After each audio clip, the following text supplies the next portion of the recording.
Dia nulis di sosmed, atasannya baca. Kemudian rasanya itu Mbak, kalau disindir lewat sosmed itu lebih sakit loh.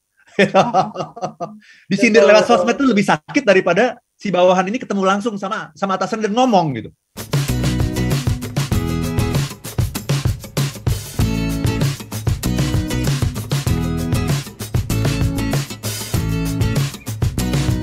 Kita membahas mengenai kaitan the attention deficit dengan sosial media. Benar nggak sih bahwa sosial media ini, fokus kita kepada sosial media memang akhirnya membuat attention kita tuh menjadi defisit dalam banyak hal, terutama tadi Pak Arfan sudah sampaikan ya, hal-hal yang bersifat jangka panjang. Jadi kita banyak terjebak di pleasure ini begitu.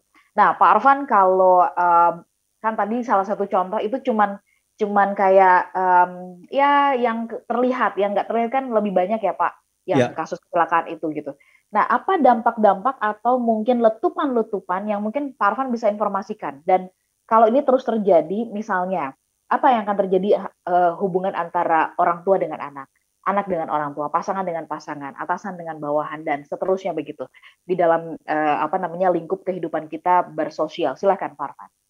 Very good question. Ya, pertanyaan bagus sekali Mbak Ola. Jadi seperti ini. Masalah itu sesungguhnya baru kelihatan setelah dia muncul ke permukaan. Baru kemudian saya mengatakan, iya ya, saya punya masalah sama anak saya nih. Kok saya selama ini nggak memberikan attention ya? Karena selama ini saya tidak melihat ada masalah. Karena selama ini saya melihat baik-baik saja. Padahal sebetulnya segala sesuatu itu dimulai dari api kecil, gitu ya. Api besar berawal dari api kecil, gitu. Jadi yang seringkali kita lihat itu adalah ketika dia sudah menjadi api besar. Oh, ternyata saya punya masalah ya dengan customer saya ya. Customer paling penting lagi. Oh, ternyata saya punya masalah ya dengan istri saya ya. Misal gitu ya. Jadi, kita melihat itu ketika dia sudah menjadi api besar. Padahal sebetulnya semua masalah itu diawali dari api kecil. Nah, pertanyaannya, kenapa api kecil itu seringkali kita tidak lihat? Karena kita tidak memberikan attention kepada sesuatu itu. Kita baru memberikan attention ketika dia sudah menjadi masalah besar. Nah, kenapa waktu jadi masalah kecil kita tidak memberikan attention? Karena kita tidak melihat. Nah, kenapa kita tidak melihat? Karena attention kita sudah kita bagikan untuk yang lain, yang sebetulnya hanya untuk kepentingan pleasure saja, yaitu yang namanya sosial media. Hanya untuk update status, hanya untuk memikirkan nanti saya gimana nih caranya saya supaya foto liburan saya ini bisa dilihat oleh banyak orang. Nah, gitu. Gimana caranya? Nah, kita itu menghabiskan istilahnya tuh prana, Mbak Ola. Pernah dengar nggak istilah prana? Ya. Ya. Prana itu adalah energi vital. Prana itu adalah tenaga hidup, gitu. Prana itu adalah energi yang berdetak ke seluruh tubuh kita. Itu namanya prana. Nah, ketika kita memberikan attention kepada sesuatu, kita sedang kehilangan prana kita itu, gitu ya. Akhirnya apa? Ya kita tidak melihat masalah ketika masalah itu masih kecil. Nah, ketika masalah sudah besar, sudah menjadi kuadran 1 yang urgent and important, baru kemudian kita kelabakan. Gimana nih caranya? Nah, kalau Anda pernah mengalami hal seperti itu bukti bahwa Anda mengalami yang namanya attention deficit. Apa itu attention deficit? Kita tidak melihat masalah ketika masalahnya masih kecil. Karena kita kehilangan perhatian, karena perhatian kita sudah kita bagikan. Prana kita sudah hilang gitu untuk hal-hal yang namanya sosial media ini. Kenapa sosial media itu begitu menggiurkan? Karena dia tidak bayar. Nah ini. Ya, ya. Untuk sesuatu yang membayar, kalau misalnya kita mau nonton konser ya, kemudian kita harus bayarnya mahal pula. Itu kita udah mikir tuh. Gitu ya. Jadi kita tidak akan, kita sudah melakukan yang namanya cost and benefit analysis. Lihat analisa untung rugi, manfaat dan mudorot gitu. Tapi kalau ini enggak masalahnya. Nah, jadi kadang-kadang juga kita merasa pada saat itu saya sedang punya banyak waktu. Nah ini nih. Ini juga jebakannya nih Mbak Ola. Saya sedang punya banyak waktu. Ini kan hari libur, gitu ya. Nah, padahal kita harus tahu ada sebuah konsep yang namanya cadangan attention. Nah, ini juga sebuah konsep yang penting nih Mbak Ola. Cadangan attention. Jadi, oke, saya punya attention 100. Kalau saya lagi punya banyak masalah, ya saya akan manfaatkan attention itu untuk berbagai masalah. Masalahnya hidup saya lagi tenang-tenang. Hidup saya lagi tenang, saya lagi liburan, nggak ada pekerjaan apapun. Nggak apa-apa dong. Nah ini kan, nggak apa-apa dong saya lihat sosmed, memanfaatkan waktu 2 jam, 3 jam untuk ngelihat sosmed. Nggak apa-apa dong. Nah, kita lupa bahwa sesungguhnya dalam hidup itu, kita harus mencadangkan energi gitu. Jadi itu namanya cadangan attention. Apa itu cadangan attention? Cadangan attention adalah attention yang kita miliki yang pada saat itu tidak perlu kita gunakan. Nah, kalau kita tidak perlu gunakan, jangan dihabiskan gitu. Kita harus jaga, kita harus simpen. Karena nanti ketika kita mengalami masalah yang besar, kita masih tetap segar gitu. Kenapa kita masih tetap segar bugar untuk menghadapi masalah itu? Karena kita masih punya cadangan attention yang cukup untuk menghadapi masalah itu. Cadangan kesabaran yang cukup gitu ya untuk menghadapi masalah itu gitu, Mbak. Jadi hati-hati nih kalau Anda mengatakan saya kan sedang tidak punya masalah apapun, nggak apa-apa dong gitu ya. Nah, itu Anda menghabiskan cadangan Anda.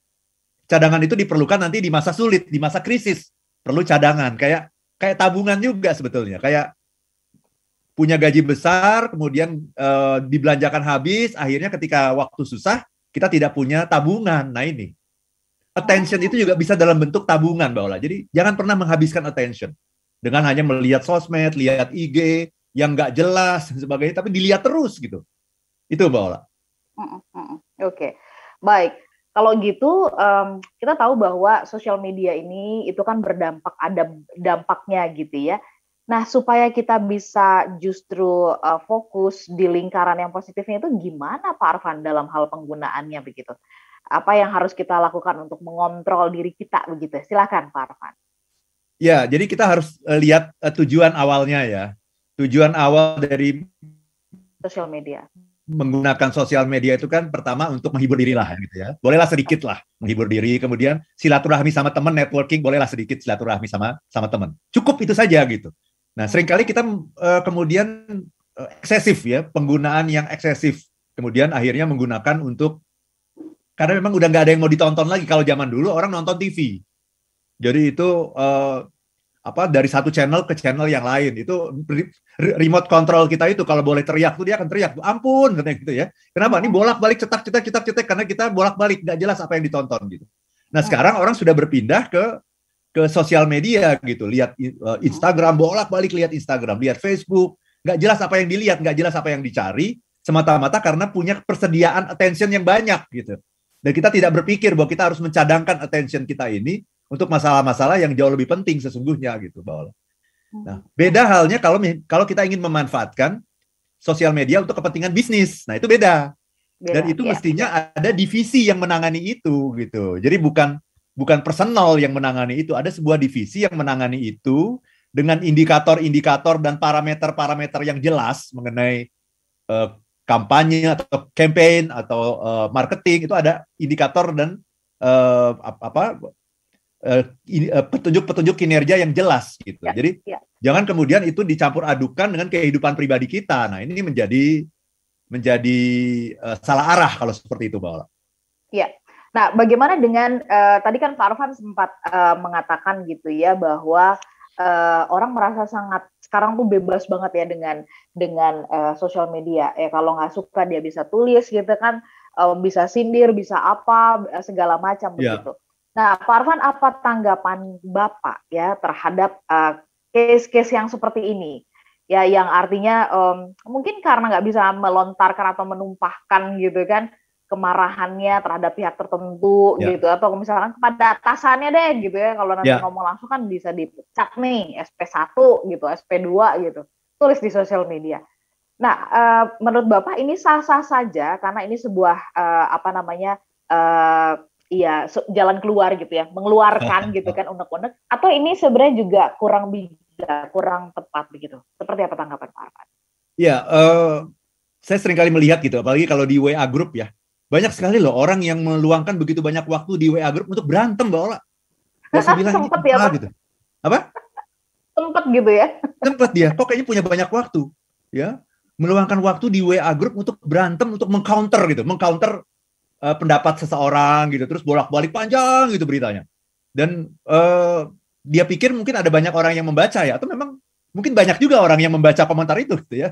Kalau saya kasihan sekali gitu ketika berantem di WA Group. Saya juga pernah berantem di WA Group gitu ya. Kemudian saya menyesali itu sebagai sebuah kebodohan gitu. Ngapain sih gitu?